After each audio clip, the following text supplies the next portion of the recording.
기계산업 탄소 중립에 대해서 말씀드리겠습니다. 탄소 중립에 대한 전반적인 추진 경과에 대해서 먼저 설명을 드리겠습니다.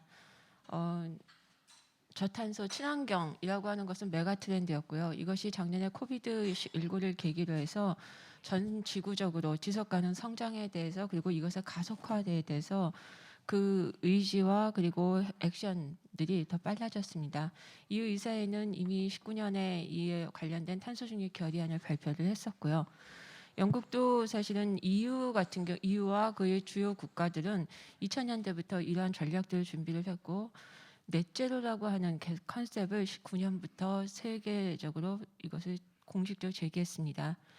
여기에 대해서 다른 나라들도 있지만 중국이 그러니까 가장 늦게 넷제로라고 하는 개념에 다가설 것 같던 중국이 작년 유엔 총회에서 넷제로를 2060년 넷제로를 선언하면서 전 지구적으로 저탄소 친환경에서 더 나아가서 탄소 중립이라고 하는 목표들이 공식화되었습니다.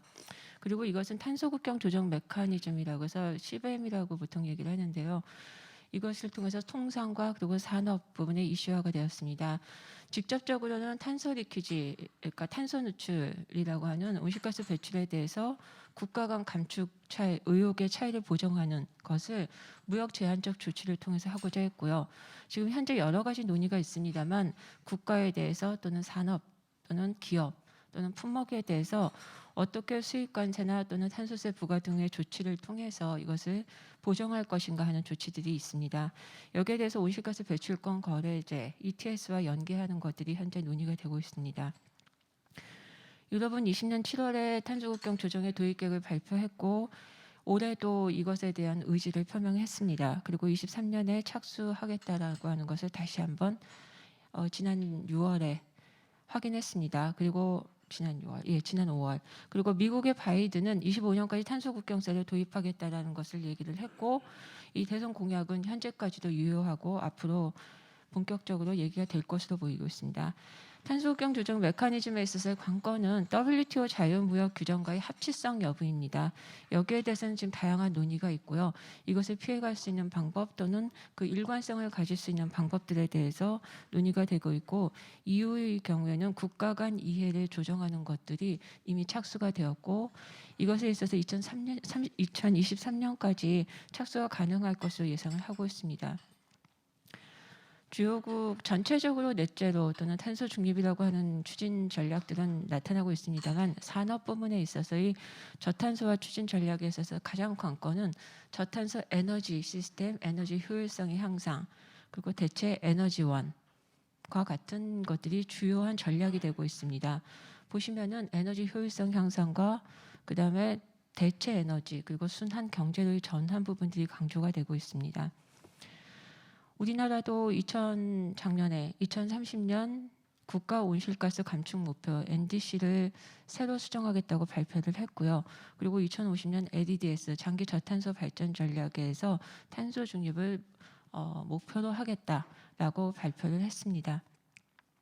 그리고 현재 상반기 중에는 탄소 중립에 대해서 각 부문별로 복수 시나리오를 수립하고 있고 거의 완성되어서 부문별로 지금 조정 중입니다. 아마 지금 법제화가 좀 늦어지기는 하는데 국가탄소중립위원회가 5월 말 정도에 발족을 하면은 그때 탄소중립 2050년에 대한 각 부문별 그리고 국가 전체의 시나리오가 제시가 되고 이것이 공론화 과정을 거칠 것으로 예상이 됩니다. 그리고 하반기에는 NDC라고 해서 2030년 국가 온실가스 감축 목표에 대해서 기존까지 BAU 대비 또는 해외 그다음에 2019년에는 2017년 대비 24.4%를 감축하겠다라는 목표가 있었는데 이것의 상향 조정 가능성들이 본격적으로 논의가 될 것이고요. 지금 현재 논의로는 선진국에서 50% 정도 하니까 우리는 40%는 해야 되지 않나라는 의견들이 제시가 되고 있습니다. 국가 온실가스 배출에 있어서 가장 큰 비중을 차지하는 산업 부분에서는 사실상 그 부담이 굉장히 클 것으로 예상이 됩니다. 작년 말에 발표한 탄소 중립 5대 기본 방향은 에너지의 전환이 있었고요. 그 다음에 디지털 기술과 연계한 에너지 효율 향상이 있었고요. 그 다음에 탈탄소 미래 기술 개발을 통한 공정 또는 제품의 혁신들이 있었습니다. 다음에 원료와 연료를 자연으로부터 계속해서 채취하고 하는 그러한 방식이 아니라 순환, 그러니까 클로즈 에코시스템에서 산업 내에서 또는 경제 내에서 이것들이 계속해서 돌 수 있는 재활용, 재사용 가능한 산업 혁신을 촉진하겠다는 것이 있고, 그다음에 나머지 부분들은 탄소 흡수라든가 또는 CCS 기술 같은 것을 하겠다는 기본 방향들이 제시가 되었고요. 이것에 있어서는 현재 전체적으로 모든 부문에 있어서의 온실가스 감축 시나리오에 반영이 되고 있고, 그리고 나머지 재원, 비용 부분들 그리고 구체적인 전략들이 마련 중입니다. 한국의 온실가스 배출은 7.3억 톤이었습니다. 2018년에. 저희가 목표로 하는 것이 2017년 대비 2050년의 감축이기 때문에 모든 기준은 2017년 7.1억 톤에서 출발합니다. 그런데 2017년에 7.1억 톤, 2018년에 7.3억 톤, 그리고 2019년에 7억 톤에서 보이는 것처럼 산업, 그러니까 그 단기간에도 변동성이 매우 큰 것이 사실입니다.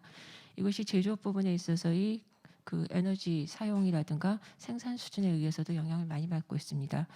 산업 부분은 어쨌든 간 최대 배출 부분으로서 간접 부분, 그러니까 전력 사용 부분을 포함해서 가장 큰 그 배출 부문입니다.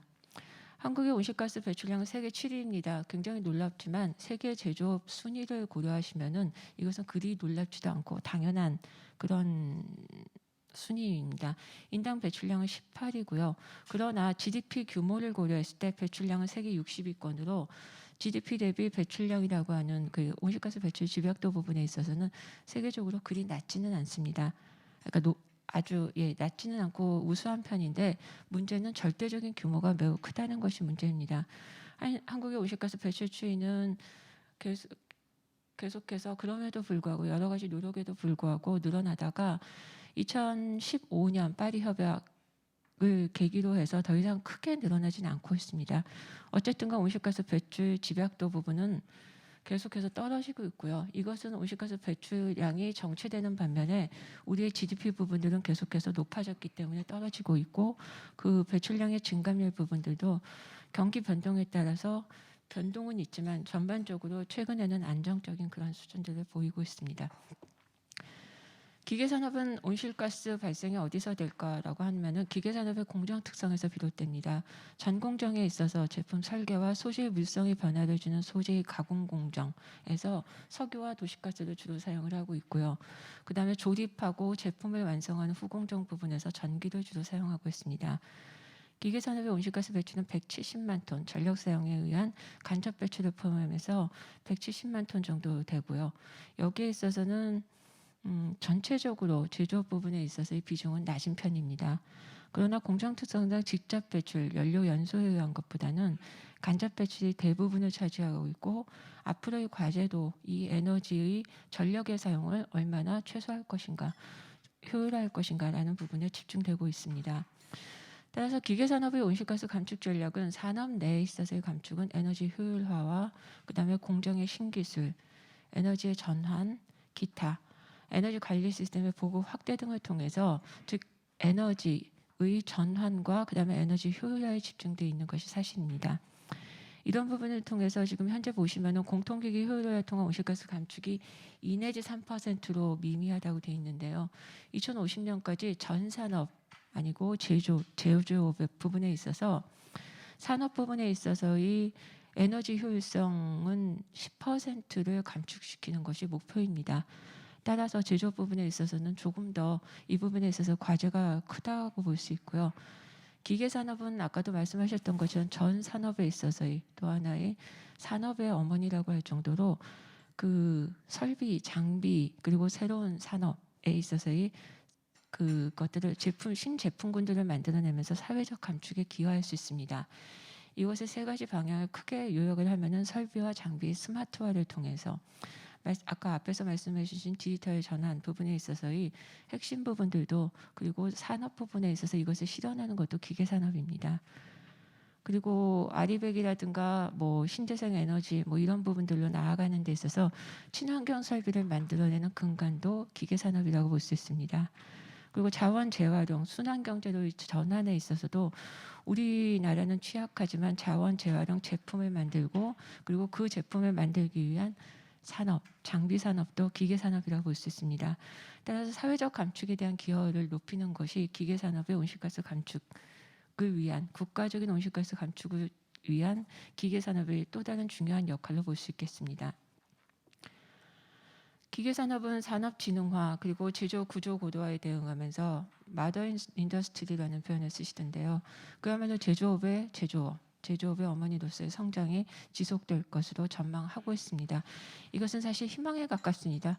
우리나라의 제조업이 지속적으로 성장하기 위해서 기계산업이 그 근간으로서의 역할을 그러니까 더욱 높여야 된다는 것을 의미하고요. 국제 경쟁력 유지하고 산업구조 고도화를 견인하는 그리고 새로운 제조업으로서의 성장을 지원하는 것과 그리고 ICT 제조업의 지속 성장, 주력산업 고도화에 대응하는 신제품군의 창출, 일반 목적용 기계와 특수 목적용 기계에 있어서의 지속적인 성장과 그리고 우리 전체 제조업에 있어서의 기계와 그리고 부품 요소 그리고 장비 그리고 그 수요 산업 부분들에 있어서의 동반 성장 부분들을 계속해서 가져갈 수 있는 것들이 전제 조건이라고 할 수 있겠습니다. 따라서 그 탄소 중립을 위한 기계 산업에 있어서는 탄소 중립과 녹색 전환을 지원하기 스스로의 탄소 중립과 그리고 전 제조업에 있어서의 녹색 전환을 지원하기 위한 지원 조치들이 필요할 것입니다. 탄소 절감 위한 설비 교체, 시장을 넓히기 위한 그러한 금융 지원, 그리고 자원의 재활용, 저탄소 제품 개발 기업에 대한 세제 혜택, 신제품 공정에 대한 과제의 다양한 확대에 대응하는, 즉 제조 부분에 있어서 기계 산업의 시장을 넓히고 그리고 이 부분들의 채택률이 높아지도록 하는 그러한 것들이 조치들이 필요할 것이고요.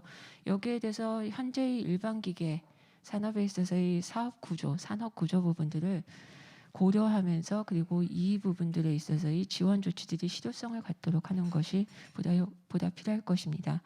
그리고 아리백 인센티브 시스템, 그다음에 저탄소 인증 제도 확대, 탄소 절감 제품의 인증은 새로운 그러니까 탄소 중립을 위해서 나타날 것으로 예상되어지는 새로운 시장에 대해서 기계 산업들이 보다 확실하게 그리고 국내 시장을 더 확장시킬 수 있는 그런 정부의 간접적인 지원 조치들을 통해서 국내에서도 이 관련 시장들이 기계 산업에서 확장이 되고 이를 발판으로 글로벌 시장에 진출할 수 있어야 할 것입니다.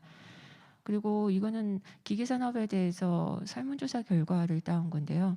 기계와 시스템 산업의 경쟁력 제고를 위해서 잘 나가는 것뿐만 아니고 실패 사례를 발굴하고 확산해서 그러한 실패 경로를 다시 밟지 않도록 중소기업 비중이 높기 때문인데요. 이 부분들에 대한 조치도 함께 있어야 될 것으로 예상을 합니다. 예, 이상 발표 마치겠습니다. 감사합니다.